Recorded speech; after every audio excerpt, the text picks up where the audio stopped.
ಶ್ರೀ ಸಮರ್ಥ ರಾಮದಾಸ ಚರಿತ್ರೆ ಅಧ್ಯಾಯ 7. ಶ್ರೇಷ್ಠನಿಗೆ ಮಂತ್ರದೀಕ್ಷೆ, ಸೂರ್ಯಾಜಿಯವರ ಅಂತ್ಯ, ಜೋಳದ ಮೂಟೆಯ ಲೀಲೆ, ವೈಭವದಿಂದ ಶ್ರೀರಾಮನವಮಿ ಆಚರಣೆ, ನಾರಾಯಣನ ಜಿಜ್ಞಾಸೆ. ಶ್ರೀ ನಿತ್ಯಾನಂದರು ತಮ್ಮ ಅನುಷ್ಠಾನಗಳನ್ನು ಮುಗಿಸಿಕೊಂಡು ಬರುವ ಹೊತ್ತಿಗೆ ವಿದ್ಯಾಸಾಗರನೂ ಬಂದು ಅವರಿಗೆ ಸಾಷ್ಟಾಂಗ ನಮಸ್ಕಾರವನ್ನು ಮಾಡಿದನು. ತುಂಬ ಉತ್ಸಾಹ ಮತ್ತು ಸಾಲೋಚನೆಗಳಿಂದ ಗುರುಗಳನ್ನು ನೋಡುತ್ತಿದ್ದನು. ಗುರುಗಳು ಮುಂದಿನ ಕಥೆಯನ್ನು ಹೇಳುವುದಕ್ಕೆ ಮೊದಲು ಕೈಗಳನ್ನು ಜೋಡಿಸಿ ಶ್ರೀ ಸಮರ್ಥರಿಗೆ ಪ್ರಾರ್ಥನಾಪೂರ್ವಕ ನಮಸ್ಕಾರವನ್ನು ಮಾಡಿ ಹೀಗೆ ನುಡಿದರು.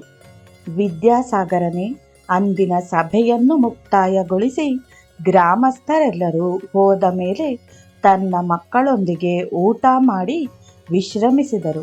ಶ್ರೇಷ್ಠನು ಮಾತ್ರ ಊಟ ಮಾಡುತ್ತಿದ್ದರೂ ಅನ್ಯ ಮನಸ್ಕನಾಗಿ ಊಟವು ರುಚಿಯಾಗಿಲ್ಲವೇನೋ ಎಂಬಂತೆ ಪೂರ್ತಿಗೊಳಿಸಿದನು.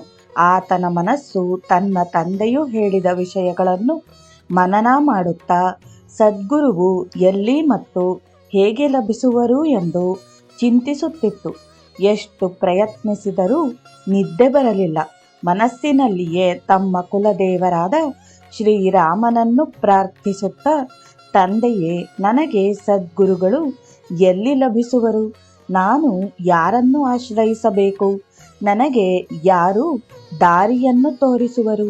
ತಾವೇ ನನಗೆ ಮಾರ್ಗವನ್ನು ತಿಳಿಸಬೇಕು ಎಂದು ಮತ್ತೆ ಮತ್ತೆ ಪ್ರಾರ್ಥಿಸುತ್ತಾ ಕಳವಳದಲ್ಲಿಯೇ ಆ ರಾತ್ರಿಯನ್ನು ಕಳೆದನು. ಬೆಳಗಿನ ಜಾವದಲ್ಲೆದ್ದು ಸ್ನಾನ ಸಂಧ್ಯಾವಂದನೆಗಳನ್ನು ಅನ್ಯ ಮನಸ್ಕನಾಗಿಯೇ ಮಾಡಿದನು. ಯಾರೋ ಪ್ರೇರೇಪಿಸಿದಂತೆ ಮನೆಯಿಂದ ಹೊರಟು ಊರಿನ ಹೊರಗಿರುವ ಗೋದಾವರಿ ನದಿಯ ತೀರವನ್ನು ಸೇರಿಕೊಂಡನು. ಅಲ್ಲಿಗೆ ಸೇರಿದಾಗ ಆತನಿಗೆ ಹನುಮಂತ ಮತ್ತು ಶ್ರೀರಾಮರ ದೇವಸ್ಥಾನಗಳು ಕಾಣಿಸಿದವು. ಕೂಡಲೇ ಹನುಮಂತನನ್ನು ಆಶ್ರಯಿಸಬೇಕೆಂದು ಪ್ರೇರಣೆಯುಂಟಾಯಿತು. ಮನಸ್ಸನ್ನು ಗಟ್ಟಿ ಮಾಡಿಕೊಂಡು ಆಂಜನೇಯನ ದೇವಸ್ಥಾನಕ್ಕೆ ಹೋಗಿ ನಿಶ್ಚಲ ಭಕ್ತಿಯಿಂದ ಹನುಮತ್ ಕವಚವನ್ನು ಪಠಿಸತೊಡಗಿದನು. ಅದೇ ಆಸನದಲ್ಲಿ ಕುಳಿತು ಅನ್ನಪಾನಗಳಿಲ್ಲದೆ ತೀವ್ರವಾದ ದೀಕ್ಷೆಯೊಂದಿಗೆ ನಿರಂತರವಾಗಿ ಆ ಪಠನೆಯನ್ನು 10 ದಿನಗಳು ಮಾಡಿದನು. 10 ದಿನಗಳ ಕಾಲ ಅನ್ನಪಾನಗಳಿಲ್ಲದ ಕಾರಣ ದೇಹವು ದುರ್ಬಲವಾಗಿ ಪ್ರಾಣವು ಹೋಗುವುದೇನೋ ಎನ್ನುವಂತಿತ್ತು. 11ನೆಯ ದಿನ ಅಲ್ಲಿದ್ದ ಹನುಮಂತನ ವಿಗ್ರಹವು ತೇಜೋಮಯವಾಯಿತು. ಆ ದಿವ್ಯ ತೇಜಸ್ಸಿನಿಂದ ಹನುಮಂತನು ಪ್ರತ್ಯಕ್ಷನಾದನು. ಆ ದಿವ್ಯ ಪುರುಷನು ದುರ್ಬಲವಾದ ಶ್ರೇಷ್ಠನ ಶರೀರವನ್ನು ತನ್ನ ಅಮೃತ ಹಸ್ತದಿಂದ ಮುಟ್ಟಿದಾಗ ಆತನ ನೀರಸವು ಮಾಯವಾಗಿ ಹೊಸ ಚೈತನ್ಯವು ಬಂದು ಮನಸ್ಸಿಗೆ ಶಾಂತಿಯುಂಟಾಯಿತು. ಇದರಿಂದ ಆಶ್ಚರ್ಯಗೊಂಡು ಶ್ರೇಷ್ಠನು ಕಣ್ಣುಗಳನ್ನು ತೆರೆದಾಗ ಎದುರಿನಲ್ಲಿದ್ದ ಆಂಜನೇಯ ಸ್ವಾಮಿಯು ಮುಗುಳ್ನಗುತ್ತಾ, ಮಗು, ಯಾಕೆ ಇಂತಹ ಕಠೋರ ದೀಕ್ಷೆಯನ್ನು ಪಡೆದಿರುವೆ? ಏನು ಬೇಕು ಎಂದು ಕೇಳಿದನು. ಅದಕ್ಕೆ ಶ್ರೇಷ್ಠನು, ಓ ತಂದೆಯೇ, ನಮ್ಮ ಕುಲದೇವರಾದ ಶ್ರೀರಾಮಚಂದ್ರನಿಗೆ ಪ್ರಿಯನಾಗಿರುವೆ. ಶ್ರೀ ಆಂಜನೇಯನೇ, ದೇವಾಧಿದೇವನೇ, ಕಾರ್ಯದಕ್ಷತೆಯಲ್ಲಿ ನಿನ್ನನ್ನು ಮೀರಿಸುವವರ್ಯಾರು? ಈ ಜಗತ್ತಿನಲ್ಲಿ ಯಾರೂ ಇಲ್ಲ. ಶ್ರೀರಾಮದೂತನೇ, ಆ ಕಾಲದಲ್ಲಿ ಜಾಂಬವಂತಾದಿಗಳು ನಿನ್ನ ಶಕ್ತಿಯನ್ನು ಹೊಗಳಿದಾಗ ನೀನು ಅನಂತ ಶಕ್ತಿ ಸಂಪನ್ನನಾಗಿ ಸಮುದ್ರೋಲ್ಲಂಘನವನ್ನು ಮಾಡಿ ಲಂಕೆಯಲ್ಲಿದ್ದ ಸೀತಾಮಾತೆಗೆ ಶ್ರೀರಾಮನ ಮುದ್ರಿಕೆಯನ್ನು ಕೊಟ್ಟು ಸಂತೋಷಪಡಿಸಿದೆ. ನಿನ್ನನ್ನು ನಂಬಿದ ಶ್ರೀರಾಮನಿಗೆ ಸೀತಾಮಾತೆಯಿಂದ ಚೂಡಾಮಣಿಯನ್ನು ತಂದುಕೊಟ್ಟು ಸಮಾಧಾನ ಪಡಿಸಿದೆ. ನಿನಗೆ ನಿರ್ದೇಶಿಸಲ್ಪಟ್ಟ ಕಾರ್ಯವನ್ನಷ್ಟೇ ಅಲ್ಲದೆ ಶ್ರೀರಾಮನ ಕೀರ್ತಿಯನ್ನು ಹೆಚ್ಚಿಸಲು, ರಾವಣನ ಗರ್ವವನ್ನು ಅಣಗಿಸಲು ಲಂಕೆಯನ್ನು ಸುಟ್ಟು ನಿನ್ನ ಪ್ರತಾಪವನ್ನು ಅವರಿಗೆ ತಿಳಿಯಪಡಿಸಿದೆ. ಮಹಾನುಭಾವನೆ, ನಿನ್ನಿಂದಾಗದ ಕಾರ್ಯವು ಈ ಜಗತ್ತಿನಲ್ಲಿ ಇಲ್ಲವೇ ಇಲ್ಲ. ನನಗೆ ಸದ್ಗುರುವನ್ನು ಆಶ್ರಯಿಸಿ ಮಂತ್ರೋಪದೇಶವನ್ನು ಪಡೆಯಬೇಕೆಂಬ ಆಸೆ. ಅವರು ಯಾರು ಎಂತಹವರೋ ತಿಳಿಯದ ಕಾರಣ ತಮ್ಮನ್ನು ಬೇಡಿದರೆ ಮಂತ್ರೋಪದೇಶವು ಲಭಿಸುವುದೆಂದು ಆಶ್ರಯಿಸಿದ್ದೇನೆ ಎಂದು ಪಾದಗಳನ್ನು ಗಟ್ಟಿಯಾಗಿ ಹಿಡಿದುಕೊಂಡನು.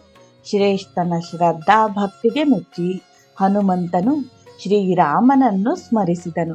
ಕೂಡಲೇ ಶ್ರೀರಾಮನು ಪ್ರತ್ಯಕ್ಷನಾಗಿ ಆತನಿಗೆ ತ್ರಯೋದಶಾಕ್ಷರಿ ಮಂತ್ರವನ್ನುಪದೇಶಿಸಿ ಆಶೀರ್ವದಿಸಿ ಆಂಜನೇಯ ಸ್ವಾಮಿಯೊಂದಿಗೆ ಮಾಯವಾದನು.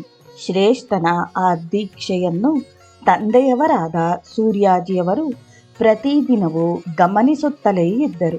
11ನೆಯ ದಿನ ಶ್ರೇಷ್ಠನು ಅದ್ವಿತೀಯ ಅನುಭೂತಿಯನ್ನು ಹೊಂದಿರುವನೆಂದು ತಿಳಿದು ಅಪರಿಮಿತವಾದ ಆನಂದ ಉಂಟಾಯಿತು. ತನ್ನ ಮಗನಿಗೆ ತಾನು ಊಹಿಸಿದ ಹಾಗೆಯೇ ದಿವ್ಯ ಮಂತ್ರೋಪದೇಶವು ಲಭಿಸಿತು. ತನ್ನ ಸಂಕಲ್ಪ ಮತ್ತು ಮಗನ ಕೋರಿಕೆ ಎರಡೂ ಈಡೇರಿದವು.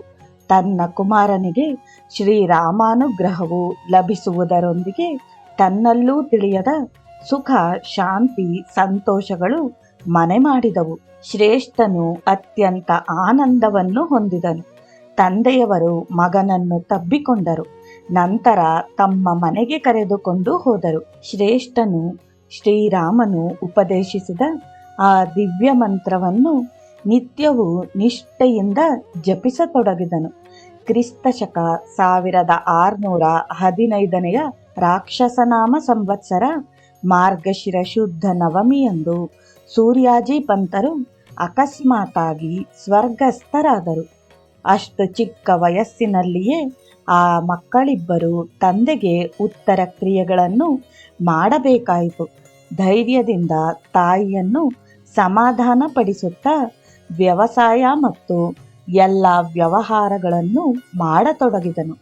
ಕಿರಿಯವನಾದ ನಾರಾಯಣನಿಗೆ ವಿದ್ಯಾಭ್ಯಾಸ ಮುಂದುವರಿಯುವಂತೆ ತಿಳಿಸಿದನು. ಆದರೂ ವಿದ್ಯಾಭ್ಯಾಸದಲ್ಲಿ ಮುಂಚೂಣಿಯಲ್ಲಿರುತ್ತಾ ನಾರಾಯಣನು ಚೇಷ್ಟೆಗಳನ್ನು ಮಾಡುವುದರಲ್ಲಿಯೂ ಕಡಿಮೆಯಿಲ್ಲವೆಂಬಂತೆ ಇರುತ್ತಿದ್ದನು. ಉಪಾಧ್ಯಾಯರು ಆತನ ಪ್ರತಿಭೆಯನ್ನು ಮೆಚ್ಚಿಕೊಳ್ಳುತ್ತಿದ್ದರು. ವೇದ ಪಂಡಿತರು, ದೊಡ್ಡ ದೊಡ್ಡ ವಿದ್ವಾಂಸರು ಆತನ ಮೇಧಾಶಕ್ತಿಯನ್ನು ಕಂಡು ಆಶ್ಚರ್ಯಪಟ್ಟು ಹೊಗಳುತ್ತಿದ್ದರು. ತನ್ನ ಮನಸ್ಸಿನಲ್ಲಿಯೇ ನಮಿಸುತ್ತಿದ್ದರು. ವಿದ್ಯಾಸಾಗರನೇ, ನಾರಾಯಣನು ಎಲ್ಲರಿಂದ ಹೊಗಳಲ್ಪಡುತ್ತಿದ್ದರೂ ತನ್ನ ಚೇಷ್ಟೆಗಳನ್ನು ಬಿಟ್ಟಿಲ್ಲ.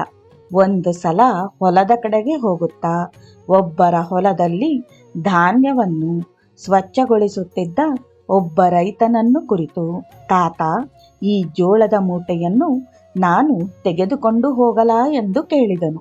ಅದಕ್ಕೆ ಆ ರೈತನು, 7 ವರ್ಷದ ಬಾಲಕನು 100 ಸೇರಿನ ಮೂಟೆಯನ್ನು ಹೇಗೆ ಹೊರುವನು ಎಂದು ಆಶ್ಚರ್ಯಪಟ್ಟು, ಏನು ಮಾಡುವನೋ ನೋಡೋಣ ಎಂದುಕೊಂಡು, ಸರಿ ಮಗು, ನಿನ್ನ ಕೈಯಲ್ಲಾದರೆ ಎತ್ತಿಕೊಂಡು ಹೋಗು ಎಂದನು. ಅಷ್ಟೇ, ನಾರಾಯಣನು ಸುಲಭವಾಗಿ ಅಷ್ಟು ದೊಡ್ಡ ಮೂಟೆಯನ್ನು ತನ್ನ ಹೆಗಲಿಗೇರಿಸಿಕೊಂಡು ಮನೆಗೆ ತಂದನು.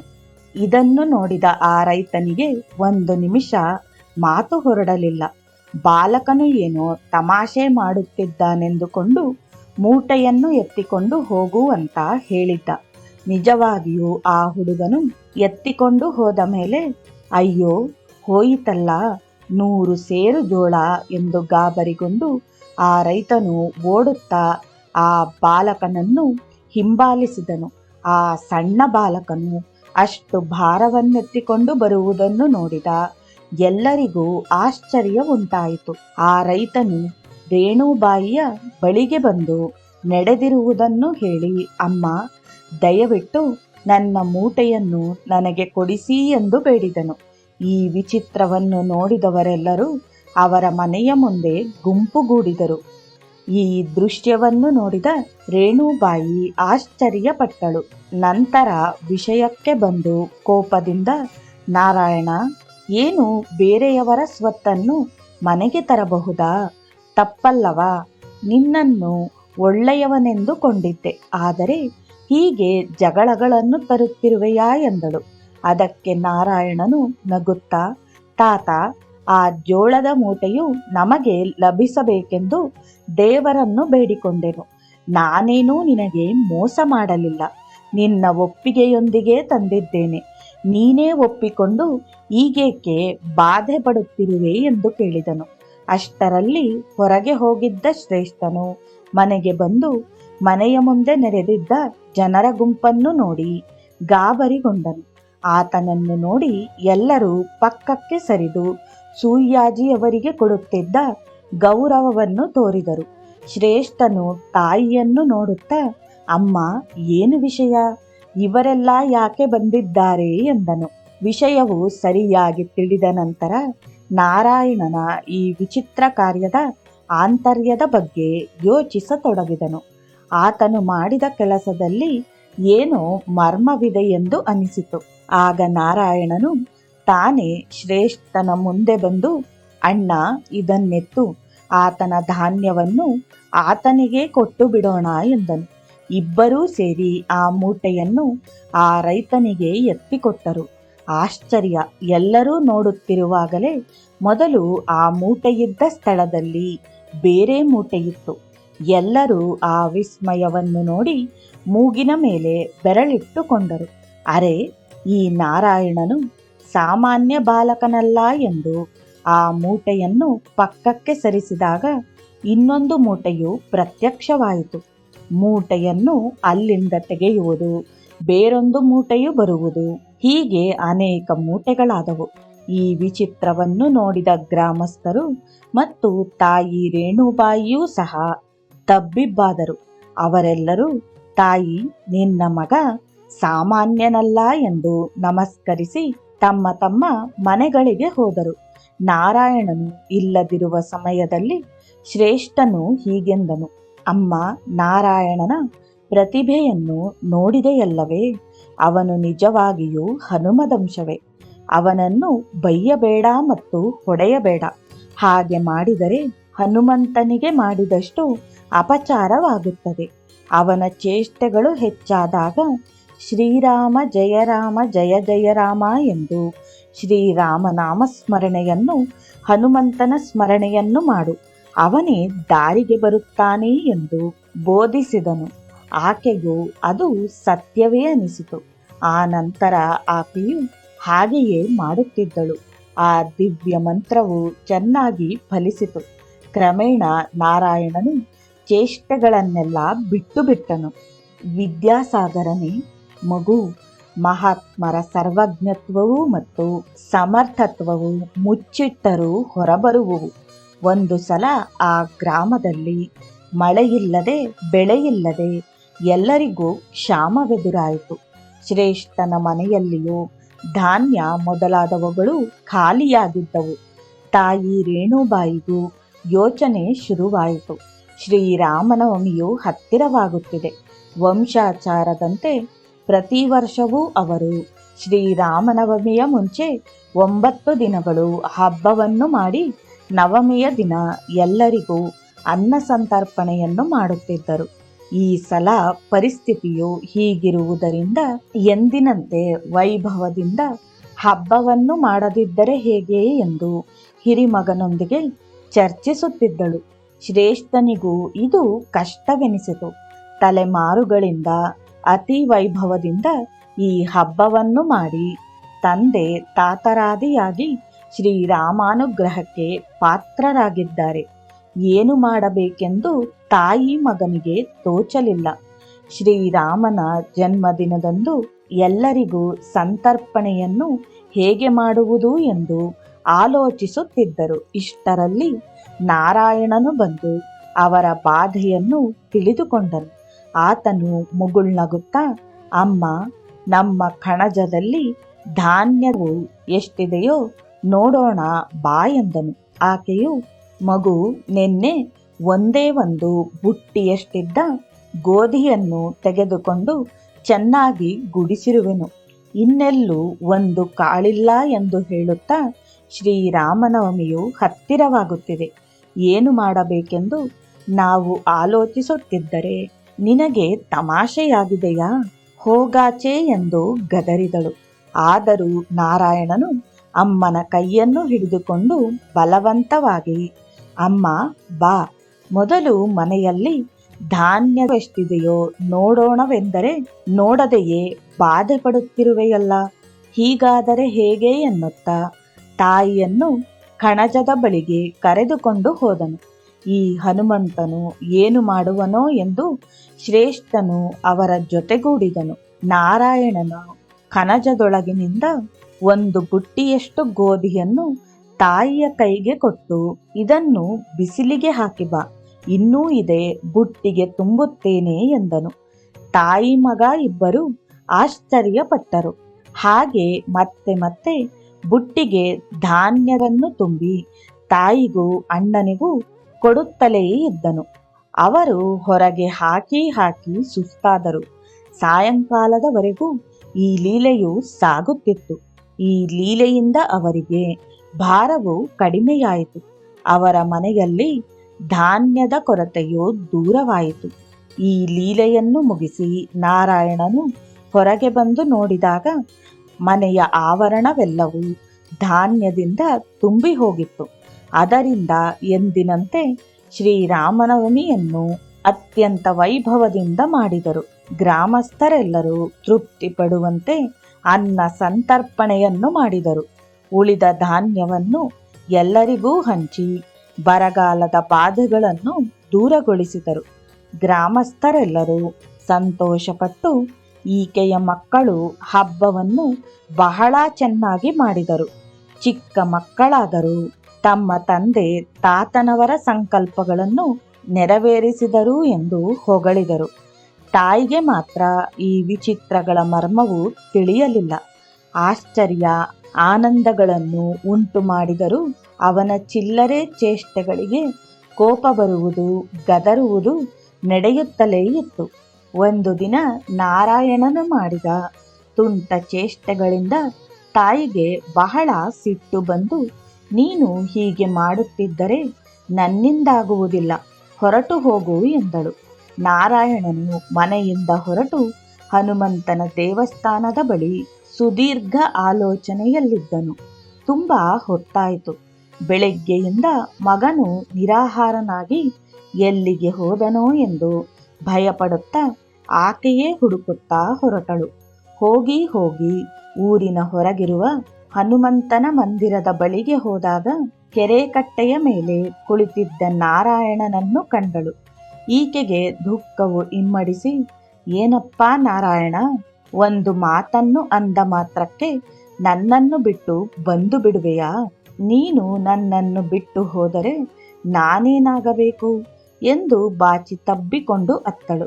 ಅದಕ್ಕೆ ನಾರಾಯಣನು, ಅಮ್ಮ, ನನಗಾದರೆ ಕೋಪ ಬಂದಾಗ ಸಮಾಧಾನ ಪಡಿಸಲು, ಹಸಿವಾದರೆ ಉಣಬಡಿಸಲು ನೀನಿರುವೆ. ನನಗೆ ಬೇಕಾದದ್ದನ್ನು ತಿಳಿದುಕೊಂಡು ಅದನ್ನು ಕೊಡುತ್ತಿರುವೆ. ಆದರೆ ಈ ಲೋಕದಲ್ಲಿ ಎಷ್ಟೋ ಮಂದಿ ಅನ್ನಾರ್ತಿಗಳು ಇರುವರು. ಅವರ ಬಾಧೆಯನ್ನು ಯಾರು ತೀರಿಸುವವರು ಎಂದು ಆಲೋಚಿಸುತ್ತಿದ್ದೇನೆ ಎಂದನು. ಈತನ ಆಂತರ್ಯವು ಈಕೆಗೆ ಸ್ವಲ್ಪವೂ ಅರ್ಥವಾಗಲಿಲ್ಲ. ಇಷ್ಟು ಚಿಕ್ಕ ಹುಡುಗ ದೊಡ್ಡ ದೊಡ್ಡ ಆಲೋಚನೆಗಳನ್ನು ಮಾಡುತ್ತಿದ್ದಾನೆ ಎಂದುಕೊಳ್ಳುತ್ತಿದ್ದಳು. ನಾರಾಯಣನು ಹನುಮಂತನಿಗೆ ನಮಸ್ಕರಿಸಿ ತಾಯಿಯೊಂದಿಗೆ ಮನೆಗೆ ಬಂದನು. ಹೀಗೆ ನಾರಾಯಣನು ಬಾಲ್ಯದಲ್ಲಿ ಮಾಡಿದ ಅನೇಕ ಲೀಲೆಗಳಲ್ಲಿ ಕೆಲವು ಮಾತ್ರವೇ ನಮಗೆ ಲಭ್ಯವಾಗಿವೆ ಎಂದು ಹೇಳಿ ನಿತ್ಯಾನಂದರು ವಿದ್ಯಾಸಾಗರನೇ, ಹೂವು ಹುಟ್ಟಿದಾಗಲೇ ಪರಿಮಳವು ಸೂಸುತ್ತದೆ ಎನ್ನುವಂತೆ ಮಹಾತ್ಮರ ಜನನದಿಂದಲೇ ತಮ್ಮ ಲೀಲಾ ವಿಭೂತಿಗಳೊಂದಿಗೆ ಲೋಕೋದ್ಧಾರಕ್ಕಾಗಿ ಪ್ರಾರಂಭಿಸುವರು. ಸಮಯವನ್ನು ವ್ಯರ್ಥ ಮಾಡುವುದಿಲ್ಲ. ಅವರಿಗೆ ಸಮಯ ಸ್ಫೂರ್ತಿಯು ಜಾಸ್ತಿಯಾಗಿರುತ್ತದೆ. ಹಾಗೆಯೇ ಸಮರ್ಥ ರಾಮದಾಸರು ತನ್ನ ಅವತಾರ ಕಾರ್ಯವನ್ನೂ ಸಾಗಿಸಿದರು. ಆ ದಿವ್ಯ ಪುರುಷನನ್ನು ನೀನು ಮನಸಾರೆ ಸ್ಮರಿಸು ಎಂದು ಕೈಗಳನ್ನು ಜೋಡಿಸಿ ಜಯ ಜಯ ರಘುವೀರ ಸಮರ್ಥ ಎಂದು ಜಯಘೋಷವನ್ನು ಮಾಡಿದರು. ಪಾಠಕ ಮಹಾಶಯರೇ, ನೀವೂ ಸಹ ಈ ಸನ್ನಿವೇಶದಲ್ಲಿ ಲಯವಾಗಿ ಜಯ ಜಯನಾದಗಳನ್ನು ಮಾಡಿರಿ. ಜೈ ರಘುವೀರ ಸಮರ್ಥ, ಶ್ರೀರಾಮ ಜಯ ರಾಮ ಜಯ ಜಯ ರಾಮ. ಇದು ವಿದ್ಯಾಸಾಗರ ಶ್ರೀ ನಿತ್ಯಾನಂದ ಯೋಗಿ ಸಂವಾದ ರೂಪವಾದ ಶ್ರೀ ದತ್ತಾತ್ರೇಯ ಸಂಪ್ರದಾಯ ಶಿಷ್ಯ ಪರಂಪರೆಯಲ್ಲಿನ ಶ್ರೀ ಶ್ರೀ ಶ್ರೀ ಸ್ವಾಮಿ ವಿಠಲಾನಂದ ಸರಸ್ವತಿ ಮಹಾರಾಜ್ ವಿರಚಿತ ಶ್ರೀ ಸ್ವಾಮಿ ಸಮರ್ಥ ರಾಮದಾಸ ಚರಿತ್ರೆಯ 7ನೆಯ ಅಧ್ಯಾಯವು ಸಂಪೂರ್ಣವಾಯಿತು. ಓಂ ಶಾಂತಿ ಶಾಂತಿ ಶಾಂತಿ.